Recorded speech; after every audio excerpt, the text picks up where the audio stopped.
साथियों, जय भीम, जय भारत, नमो बुद्धाय।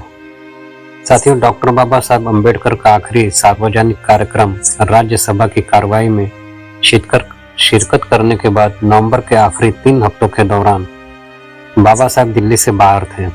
12 नवंबर को वे पटना होते हुए काठमांडू के लिए रवाना हुए। 14 नवंबर को काठमांडू में विश्व धर्म संसद का आयोजन हुआ था। इस सम्मेलन का उद्घाटन नेपाल के राजा महेंद्र ने किया। नेपाल के राजा ने बाबा साहब से मंच पर अपने पास बैठने को कहा था। ऐसा पहले कभी नहीं हुआ। इसी से बौद्ध धर्म में बाबा साहब के कद का अंदाजा लगाया जा सकता है। काठमांडू में अलग अलग जगहों पर तमाम लोगों से मिलने के बाद बाबा साहब बहुत थक गए। बाबा साहब अम्बेडकर की पत्नी माता सविता अम्बेडकर, जिन्हें माई साहब अम्बेडकर के नाम से भी जाना जाता है, ने अपनी जीवनी डॉक्टर अम्बेडकरांच्या सहवासात में इस बारे में विस्तार से लिखा है। माई साहब के अनुसार भारत लौटते वक्त बाबा साहब ने बौद्ध धर्म के तीर्थ स्थलों का दौरा किया। वो नेपाल में महात्मा बुद्ध के जन्म स्थल लुम्बिनी गए। उन्होंने पटना में अशोक की मशहूर लाट भी देखी और बोध गया का दौरा भी किया। इस लंबे और थकाऊ दौरे के बाद जब बाबा साहब 30 नवंबर को दिल्ली लौटे तो वो सफर की थकान से निढाल हो रहे थे। दिल्ली में संसद का शीतकालीन सत्र शुरू हो चुका था। हालांकि अपनी खराब सेहत के कारण बाबा साहब इस सत्र में हिस्सा नहीं ले पा रहे।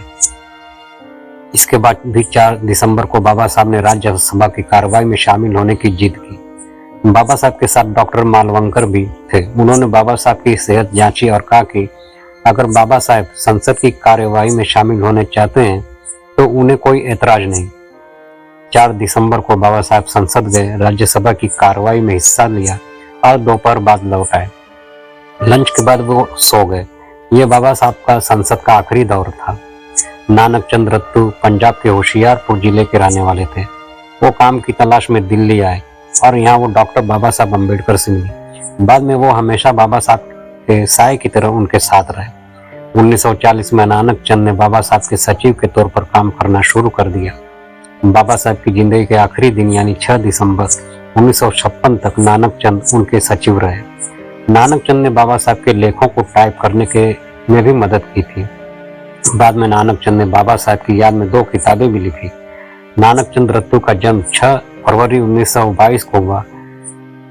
5 सितंबर 2002 को 80 बरस की उम्र में उनका निधन हो गया। बाबा साहब ने रत्तू से 14 दिसंबर को मुंबई जाने की टिकट के बारे में पूछा ताकि वो मुंबई में होने वाले धर्म परिवर्तन के समारोह में शामिल हो सके। माई साहब की डॉक्टर बाबा साहब अम्बेडकर सहवासात जीवनी के अनुसार बाबा साहब की खराब सेहत को देखते हुए उन्हें हवाई जहाज से मुंबई जाने की सलाह दी। इसके बाद बाबा साहब ने नानक चंद से कहा कि वो विमान से उनके मुंबई जाने की व्यवस्था करें। उसके बाद बाबा साहब काफी देर तक नानक चंद से को बोलकर कुछ लिखवाते रहे। बाद में रात के करीब 11:30 बजे बाबा साहब सोने चले गए और चूंकि रात बहुत हो चुकी थी तो नानक चंद भी उनके बंगले में ही सो गए। माई साहब अम्बेडकर ने अपनी जीवनी में लिखा है, राज्यसभा से लौटकर बाबा साहब ने कुछ देर आराम किया। दोपहर बाद माई साहब ने उन्हें जगाया और फिर कॉफी पिलाई।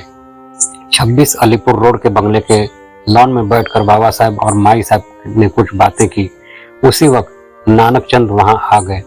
16 दिसंबर 1956 को मुंबई में धर्म परिवर्तन के समारोह का आयोजन होना था। मुंबई के नेता चाहते थे कि बाबा साहब मुंबई में भी नागपुर जैसा ही धर्म परिवर्तन कार्यक्रम आयोजित करें। इस कार्यक्रम में बाबा साहब और माई साहब दोनों शामिल हुए।